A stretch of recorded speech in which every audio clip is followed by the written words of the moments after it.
talk about how to refine your message if you're not sure what the message is. Okay, so just kind of put everybody into three camps right there. Not sure what to say. I know exactly what I want to say.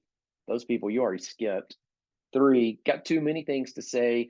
So if you were number one or three, ironically, you treat it the same. Now, think about that. If you're not sure what to say, you're not sure what to say, you're still in a great place. A lot of times, run into people, they want to write a book. I don't know what to say. I don't know what the book's going to be about. Hey, you're in a great place.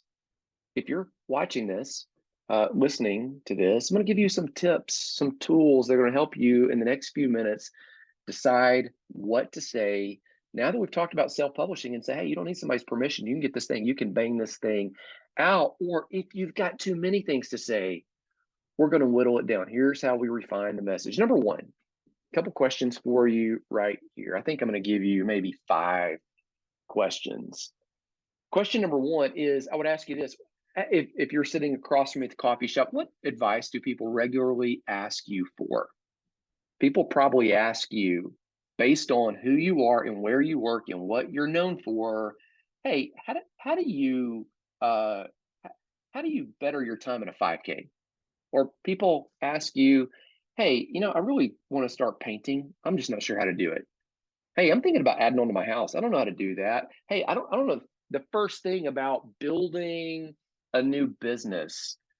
Hey, I don't know the first thing about contacting new clients or building a staff or transforming my staff at work into a unified team and getting people working cohesively together. Hey, I'm a new parent. I don't know about managing my time. It seems like the little toddlers just suck every minute of available time. Here's the thing. Number one, what advice do people regularly ask you for?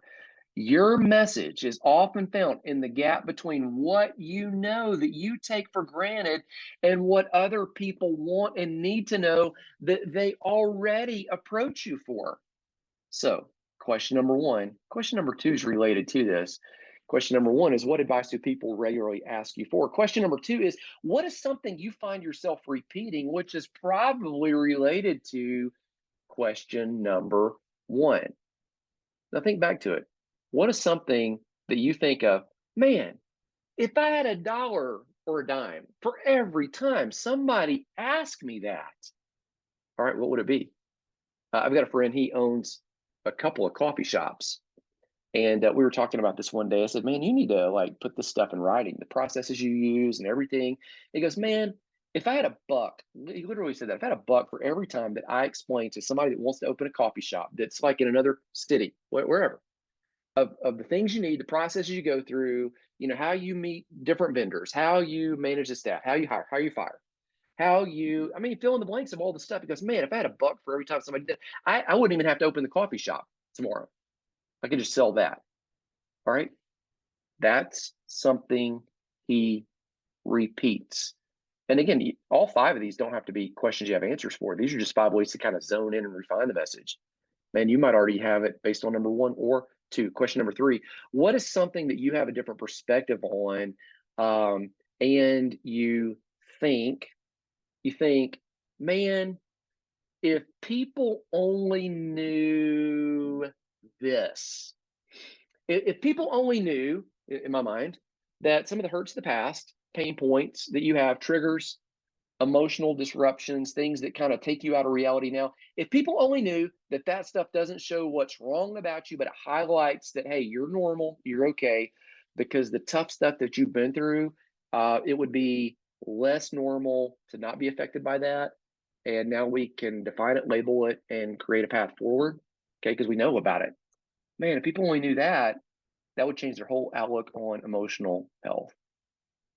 If people only knew that God doesn't hold your past sin and mistakes against you, in fact, those tests and trials may become the very place that mess may be the very heart of the message that He wants you to help lead other people through. It's not that He wants you to go through all that stuff, but now that you have, you can help other people move forward. You see, if you've got a different perspective on how to lose weight, different perspective of how to create a dynamic faith life, a different perspective on how to build something, how to create, how to whatever it is. Oh, if people only knew, that might be the thing. Question number 4 down there. What are you excited about? What is your passion? What is something that, even if it's not what you get paid for, it's something that you end up talking about excessively. You talk about, we had kids that were going to the gym and they were talking about, lifting all the time. Not excited about school. They're excited about their sport. As adults, we still do the same thing. You might be excited about pets, or you're excited about training dogs. You're excited about travel. You're excited about Disney. You're excited about the lake. You're excited about the beach. You're excited about how to get frequent flyer airline points and then get over all your stuff for free. What are you excited about? What is your passion? Question number 5. What's something you already get paid to do? You start thinking about some of this. I've got a friend, he wrote a great selling book on life insurance and how to use life insurance as an investment. Now, that was a different perspective. Number 3, in fact, one guy told me, he goes, man, that doesn't make any sense. I'm like, well, this guy's making a lot of money doing it. Like, and it was something that was number 2. He found himself repeating. He already gets paid to do life insurance. Man, now he wrote that book and he travels kind of pitching and speaking based on that. His company that he's a rep for, they pay him to go travel and talk about that stuff. It all became from a book. He wanted to write a book and he was going through this. He goes, man, I think I'm going to write a book about this little thing. It's unique perspective slant, already get paid to do it. It all starts fitting together. You can do this in any industry. Let me show you what all this looks like. Here's what other people know on a subject. They know a lot, but here's what you know on the same subject. Life insurance example. Everybody knows this. Oh, my friend, he knows this. Helping people overcome the hurts of the past. Most people know this. Oh, I know this. Publishing. Most people know this. You're in a course right now where we're teaching you the rest of this. The book, your book's the same way. It is often in this gap between what they know and what you take for granted that you know. So look back at these 5 questions, advice people regularly ask you for, something you find yourself repeating, something that you have a different perspective on, and think, oh man, if people just knew this stuff that you're excited about, stuff you already get paid to do, there is a gap right there that you might be taking for granted. And if you can kind of break out of that, ooh, there's the book. Now, pro tip, if you still have too many ideas, a lot of guys that speak every other week or every week, pastors, teachers, coaches, they have too many ideas. You might be cranking out like a sermon series every week. If you still have too many ideas, write something that is core to your business or core to your framework or core to your training or something that you're most excited about or a topic you can finish the quickest. Now, earlier in this training, I was talking about, my dad and this book right here, Heaven Bound. He's been a pastor in ministry for 50 plus years.